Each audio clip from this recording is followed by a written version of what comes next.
Assalamualaikum warahmatullahi wabarakatuh. Selamat pagi. Perkenalkan, nama saya Zibrail, NIM J1B081110, dari program studi Teknik Pertanian Fakultas Teknologi Pangan dan Agroindustri Universitas Mataram.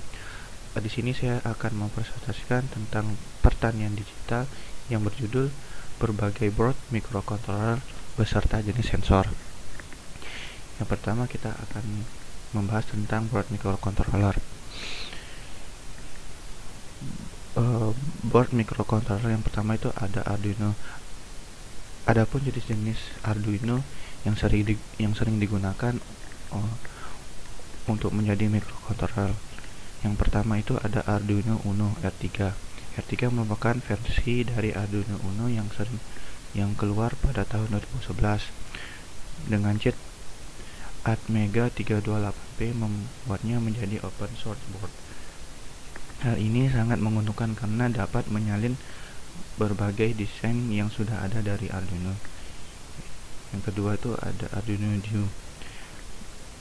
Berbeda dengan saudaranya, Arduino Duo tidak menggunakan Atmega melainkan dengan chip yang lebih tinggi ARM Cortex CPU. Memiliki 54i/0 pin digital dan 12 pin input analog. Untuk pemrogramannya menggunakan micro USB, terdapat pada beberapa handphone. Selanjutnya ada Arduino Mega. Mirip dengan Arduino Uno, sama-sama menggunakan USB tipe A dan 2B untuk pemrogramannya, tetapi Arduino Mega menggunakan chip yang lebih tinggi Atmega 2560. Selanjutnya ada Arduino Leonardo. Bisa dibilang Leonardo adalah saudara kembar dari Uno. Dari mulai jumlah pin 1/0 digital dan pin input analognya sama, hanya pada Leonardo menggunakan micro USB untuk pemrogramannya. Selanjutnya ada Arduino Flow. Bentuknya lebih unik terutama untuk soketnya. Walau jumlah pin I0 digital dan input analognya sama dengan Uno dan Leonardo, tapi View memiliki soket XB. XB membuat View dapat dipakai untuk keperluan project yang berhubungan dengan wireless. Selanjutnya ada Arduino LilyPad.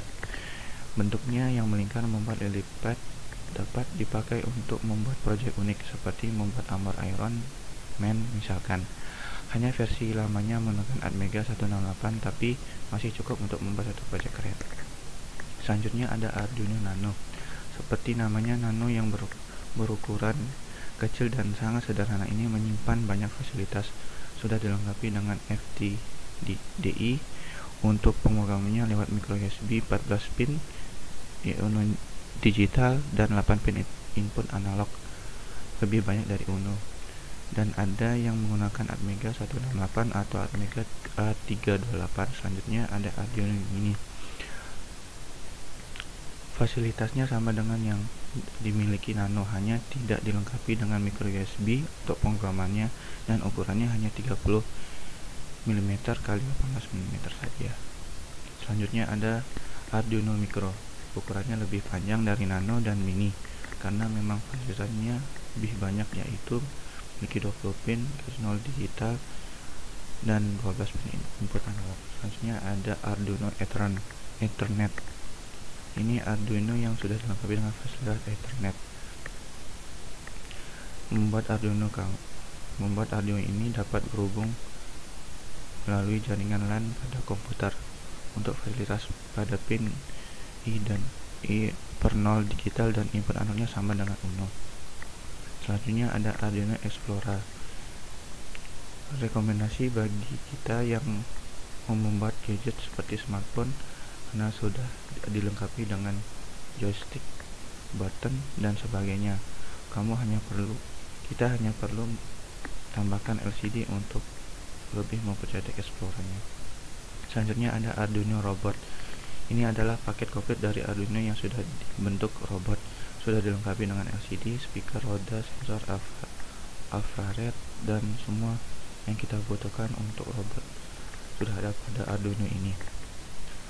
Selain dari Arduino, ada juga beberapa microcontroller yang sering digunakan, yaitu Tensi 4.0. Microcontroller dengan kapasitas prosesor 600 MHz menjadi salah satu board tercepat dan terbaru saat ini. Sesuai ukurannya sangat cocok digunakan dalam berbagai proyek. Selanjutnya ada ESP32 microcontroller. ESP32 merupakan kombinasi duo Wi-Fi dan Bluetooth pada chip tunggal dengan konsumsi daya yang rendah.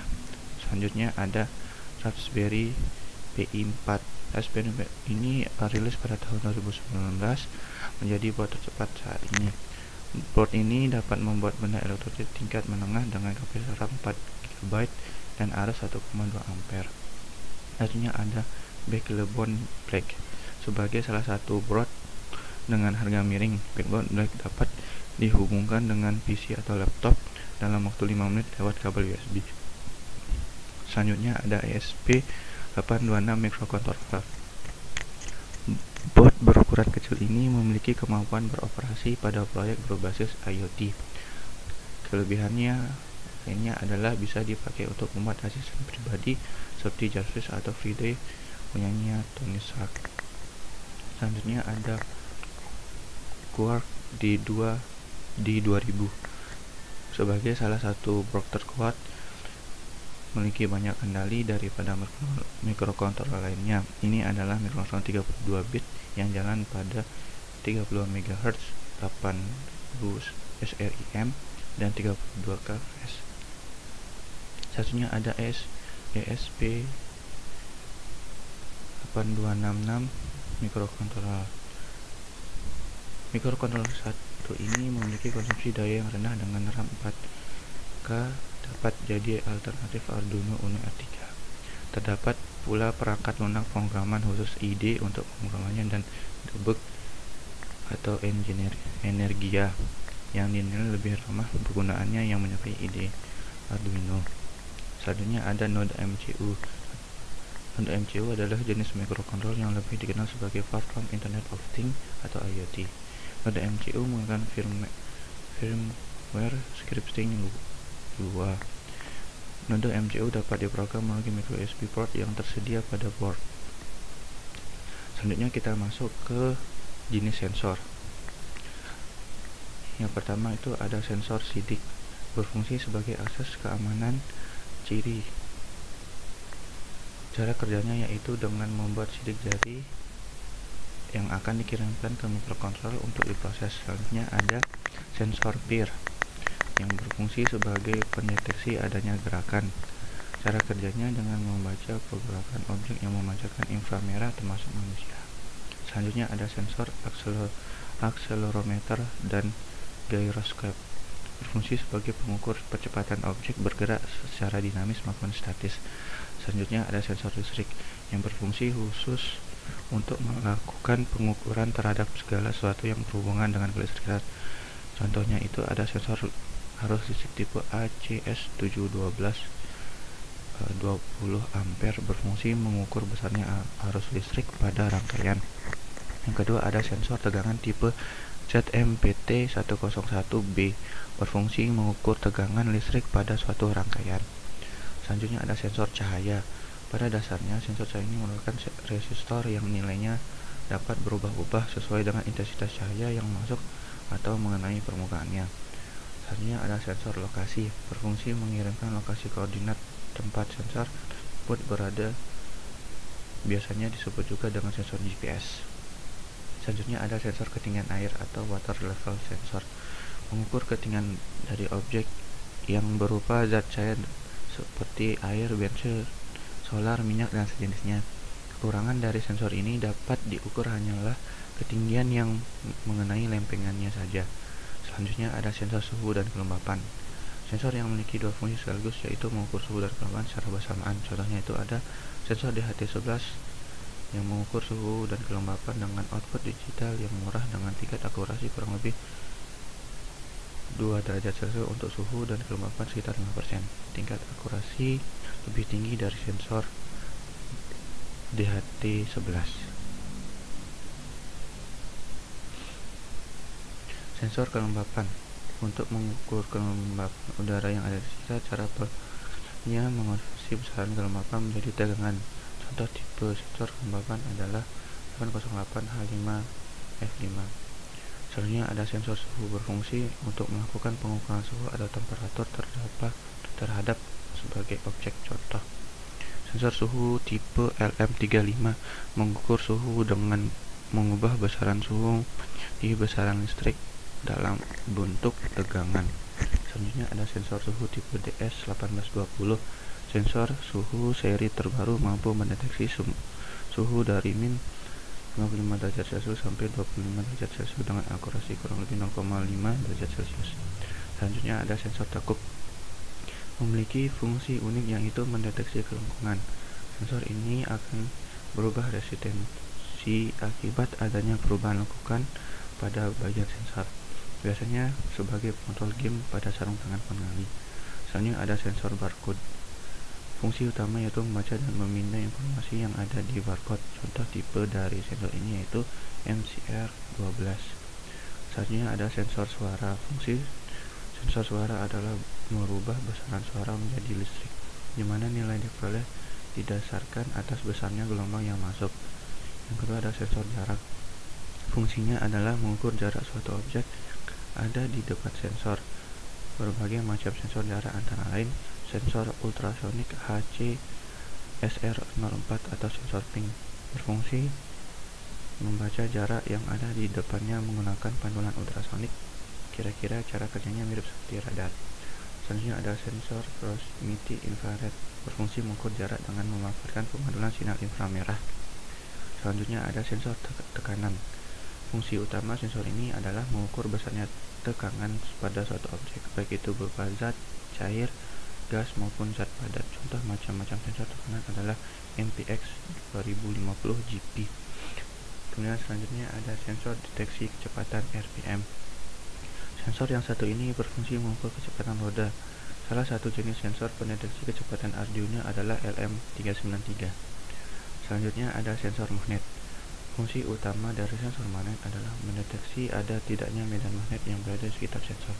Contoh salah satu tipenya adalah MC38. Selanjutnya ada sensor flow meter. Sensor flow meter ini berfungsi untuk mengukur besarnya debit dan kecepatan air dalam suatu saluran atau pipa. Selanjutnya ada sensor api. Sensor api memiliki sifat yang sangat sensitif terhadap nyala api dan radiasi yang ada di sekitarnya. Itulah alasan mengapa sensor ini seringkali digunakan untuk membuat alarm kebakaran. Selanjutnya ada sensor kemiringan. Sensor kemiringan berfungsi untuk mendeteksi beberapa besar kemiringan suatu objek terhadap alasnya. Sensor ini kebanyakan diterapkan pada suatu motor agar mesin motor bisa mati sendiri saat pencapaian kemiringan tertentu. Salah satu sensor tilt adalah CMP-S1111 Arduino. Selanjutnya ada sensor kelembaban tanah, berfungsi untuk mengukur kadar air dalam tanah atau tingkat kelembaban tanah. Selanjutnya ada sensor warna, memiliki kemampuan dalam mendeteksi warna. Jadi dengan menggunakan sensor ini kita bisa membuat robot penyortir atau robot yang berkaitan dengan pendeteksi warna. Selanjutnya ada sensor getaran, berfungsi untuk mendeteksi adanya getaran pada suatu media. Selanjutnya ada sensor detak jantung. Fungsi utama dari sensor detak jantung adalah mengukur banyaknya detak jantung per 1 menit atau BPM. Selanjutnya ada sensor getaran, sejenis sensor yang berfungsi mendeteksi sentuhan dan biasanya digunakan sebagai saklar. Selanjutnya ada sensor gas. Fungsi utama sensor ini adalah mengukur kandungan gas polutan yang ada dalam satu ruangan seperti karbon dioksida, karbon monoksida, dan hidrokarbon dan sebagainya. Selanjutnya ada sensor hujan. Sensor hujan berfungsi untuk mendeteksi ada tidaknya hujan dalam suatu area. Apabila rintik air mengenai panel sensor, maka otomatis sensor akan bernilai high dan begitu pula sebaliknya. Sensor pH. Sensor pH adalah sensor yang berfungsi mendeteksi besaran pH pada air di mana output berupa tegangan analog. Menggunakan sensor pH biasanya untuk memonitoring pH air di tambak atau di tempat tertentu lainnya. Selanjutnya ada sensor kamera. Sensor kamera memiliki kemampuan merekam video layaknya kamera di smartphone. Salah satu tipe sensor kamera adalah OF7670. Selanjutnya ada sensor berat. Sensor berat ini berfungsi untuk membaca nilai berat suatu benda. Sensor ini sangat cocok untuk pembuatan proyek yang berhubungan dengan timbangan. Mungkin sekian penjelasan dari saya tentang board microcontroller dan jenis-jenis sensor. Kurang lebihnya saya mohon maaf. Assalamualaikum warahmatullahi wabarakatuh.